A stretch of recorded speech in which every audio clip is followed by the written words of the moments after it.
Breaking news, everybody, for all Social Security recipients. It has been announced that millions of Social Security beneficiaries could see a big benefit increase soon. Congress is working on some new changes for monthly benefits, and Social Security recipients are likely in for another large COLA increase in 2023, and it could even be bigger than last year's. A recent analysis from the Nonprofit Committee for a Responsible Federal Budget found the increase next year could be as high as 10.8% if inflation continues at its current pace. If inflation cools to the target rate of 0.2% a month, then checks could increase 7.9%. Inflation has remained high all year, with prices increasing 8.6%. In May, Fortune noted, as a result, the Social Security benefits will likely rise somewhere in the middle of those figures, potentially around 8.8%. That would still be the fourth highest COLA bump ever. And according to reports by CBS News, the nonprofit Senior Citizens League previously estimated an increase of 8.6% next year. Social Security recipients got a high 5.9% cost of living increase in 2022, the biggest in decades. The hikes are meant to help seniors and other Social Security beneficiaries keep pace with rising prices, but the increases will not arrive until next year, even though inflation is high right now. The Social Security Administration typically announces the annual COLA increase in October, and it takes effect in January. Historically, the raises haven't done a good job of keeping up with the actual cost that seniors have faced. In fact, even with annual increases, benefits have lost roughly 40% of their buying power since 2000. Unfortunately, even if seniors get a substantial raise this year, it's likely going to be wiped out by increased housing costs. Medicare expenses have also been rising steadily, further eroding the ability for cost of living increases to help recipients keep up with rising prices elsewhere. Before last year's increase, beneficiaries have been dealing with years' worth of much smaller hikes, 3 times since 2010. Recipients didn't get any bump at all thanks to low inflation. And the 2021 COLA was just 1.3%. And there are some lawmakers that have a plan to boost Social Security payments by $2,400 per recipient annually, while also shoring up the program financially. The Social Security Expansion Act is going to be put forward by Democratic Representative Peter DeFazio and Bernie Sanders. The plan comes after the Social Security Administration said Americans will stop receiving their Social Security benefits in roughly 13 years if Americans don't do something about this. Well, this is a really important vote today because it really is about lowering costs for consumers, and it really is about bringing jobs home and manufacturing more in our country, and it really is about national security. So when we look at this, it is automobiles. I know a little bit about that from Michigan. It's home appliances, it's computers, it's missile defense systems. It's what our Army drives. It is every part of our defense systems. Modern life depends on semiconductor chips.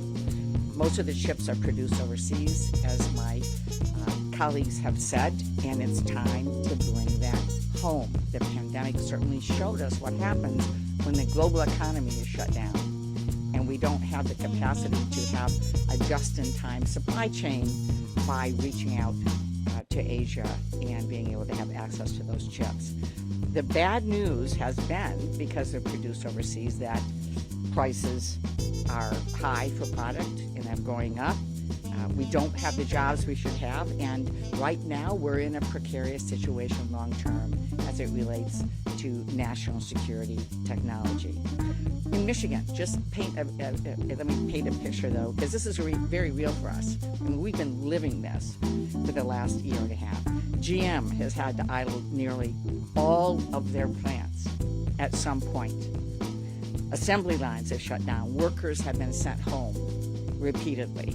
Parking lots at Ford plants have been packed full of cars that can't be sold because they're missing chips. You can see that not very far from where I live in Lansing, Michigan, that we see rows and rows of cars and trucks that are waiting to be able to be sold because they don't have enough of the chips. Car lots across the country where they want to sell the vehicles, normally full of different makes and models, have been nearly empty. And the price of cars, both new and used, has gone up. One of the major purchases we make as consumers has gone up, way up, because of the lack of these parts of consumer trips.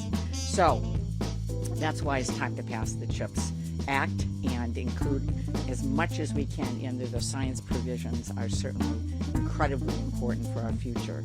It is going to lower costs, it is going to bring jobs home, and it is going to strengthen our national security, and it is about the next generation. You know, your majority here in a few months, what specific steps would you take legislatively or otherwise to combat inflation?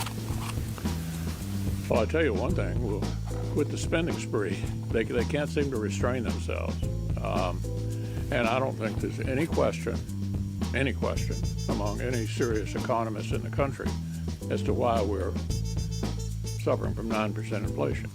As Larry Summers, as Jason Furman, both of whom said that at the time.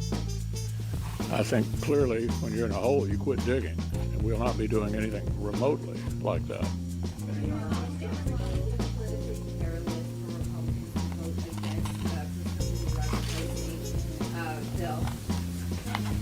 Well, I think everybody can make the decision for themselves. And my own view is socialist price controls are not the way to get a healthy pharmaceutical industry. They produced a modern medical miracle with 3 highly effective vaccines in less than 1 year. Biden has noted that the authorization of E15 gasoline in the country will help some people, even if it's an extra $1 or $2 in the pockets when they fill up their gas. President Biden will label his American Rescue Plan as one of the brighter points of his first term in office, with it providing American families with an element of fiscal relief during the difficult times. One part of the rescue plan was the Homeowner Stimulus Relief Program, which was designed to help families continue to pay their mortgages, but at a reduced rate while employment was hugely impacted by the crisis. There are several programs that are providing relief right now to homeowners. Homeowners have experienced income loss in the course of the crisis, and while some have recovered from the events over the past 2 years, other homeowners might still be struggling to keep up with their housing payments, especially in light of recent inflation. The good news is that there's still relief available for homeowners who are struggling to pay for household expenses. And some homeowners could be eligible for as much as $80,000 in aid. So while certain protections like mortgage forbearance have run out in some states, there's still some available aid for property owners thanks to the Homeowner Assistance Fund. That fund is a good $10 billion available to pay for homeowners who are behind on their mortgages and other housing-related expenses.